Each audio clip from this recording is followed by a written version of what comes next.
নমস্কার। আজ আমি আবার আপনাদের সামনে উপস্থিত হয়েছি কথামৃতের অমৃত কথা অবলম্বনে ত্রয়োদশ পর্ব নিয়ে। আজ আমি আপনাদের সামনে ঠাকুর শ্রী শ্রী রামকৃষ্ণ পরমহংসদেবের অমিয়মধুর কিছু ঘটনা আবার তুলে ধরতে চলেছি। এর আগের ঘটনাগুলি আপনারা শুনে বা দেখে আমাকে যেভাবে আপনারা সাহস দিয়েছেন, যেভাবে আশীর্বাদ করেছেন, সেইভাবেই আজকেও আশা করি আপনারা আমার ঘটনাগুলি শুনবেন। শুনে ভালো লাগলে আপনারা একটু সাবস্ক্রাইব করবেন, শেয়ার করবেন, লাইক করবেন, কমেন্টসও করবেন। আশা করি আপনাদের ভালো লাগবে। নমস্কার, একটু মন দিয়ে শুনবেন। আজ আমি আপনাদের সামনে তুলে ধরব ঠাকুর শ্রী শ্রী রামকৃষ্ণ পরমহংসদেবের সঙ্গে সাহিত্য সম্রাট বঙ্কিমচন্দ্রের সাক্ষাৎকারের ঘটনা। শুনুন, ভালো লাগবে। নমস্কার, আমি শুরু করছি। জ্ঞানী গুণী বহু মানুষ বারবার ছুটে এসেছেন দক্ষিণেশ্বরে ঠাকুর শ্রী শ্রী রামকৃষ্ণের পূর্ণ সান্নিধ্য লাভের আশায়। আবার যেখানে যার মধ্যে ঠাকুর লক্ষ্য করেছেন মায়ের লীলা, সেখানে ঠাকুর নিজেই পৌঁছে গেছেন। সাহিত্য সম্রাট বঙ্কিমচন্দ্র চট্টোপাধ্যায়ের কাছেও ঠাকুর একদিন ঠিক সেইভাবেই পৌঁছে গেলেন। ঠিক সেইভাবেই তিনি ঠাকুর বঙ্কিমচন্দ্রের কাছে একদিন গিয়ে উপস্থিত হলেন। সেখানে গিয়ে কি কথাবার্তা হলো বঙ্কিমচন্দ্র এবং ঠাকুরের মধ্যে, সেটা একটু মন দিয়ে শুনুন। ঠাকুর তাকে বলছেন, ও বঙ্কিম, বঙ্কিম, বঙ্কিম, তোমার কাছে চলে এলুম গো বঙ্কিম, তোমার কাছে চলে এলুম।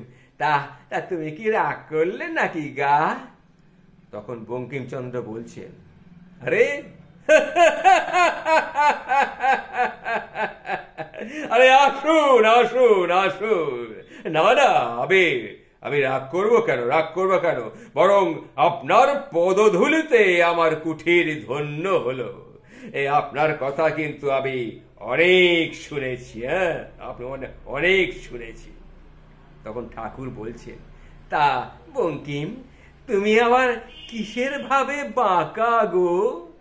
তখন বঙ্কিম তাকে বলছেন, আগে সে কথাও যদি বলেন তো আমি বলি, সাহেবের জুতোর চোটে আমি বাঁকা হয়েছি।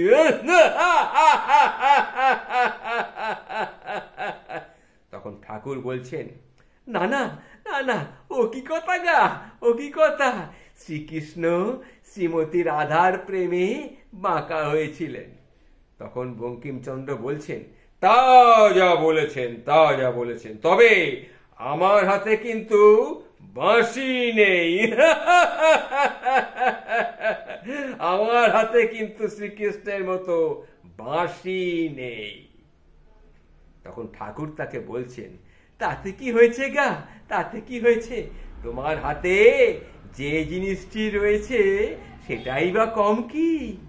তোমার হাতে কলম রয়েছে গা, সেটা কিন্তু বিশাল বড় একটা অস্ত্র। ওটার জোরে তুমি অনেকের বুক কাঁপিয়ে দিতে পারো, তা আমি জানি। তা বঙ্কিম, তোমার পেছনে কি শোলা বাঁধা আছে নাকি গো? তোমার পেছনে শোলা বাঁধা আছে? তখন বঙ্কিমচন্দ্র অবাক হয়ে গেলেন, বলছেন, কেন ঠাকুর, হঠাৎ এ কথা? তখন ঠাকুর তাকে বলছেন, তুমি তো ডুবতেই চাও না গো। ও বঙ্কিম, তোমার পেছনে শোলা বাঁধা আছে, তাই তুমি ডুবতেই চাও না।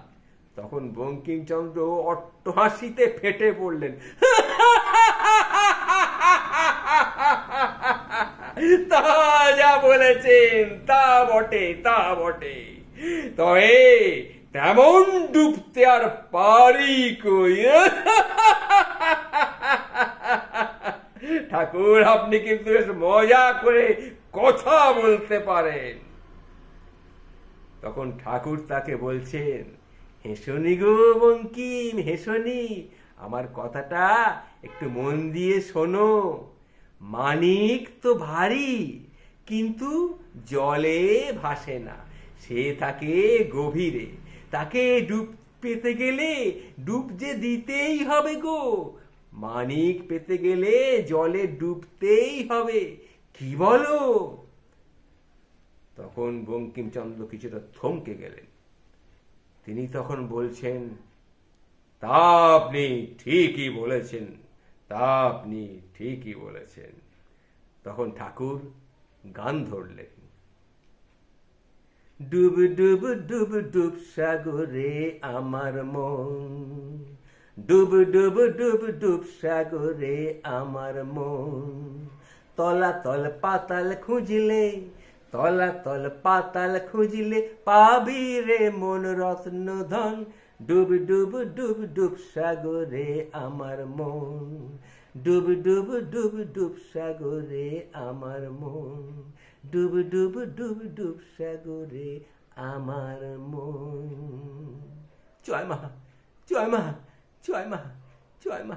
মা, মা গো, তুই আমার বঙ্কিমকে দেখিস মা, তুই আমার বঙ্কিমকে দেখিস। জয় মা, জয় মা, জয় মা ভবতারিণী, জয় মা।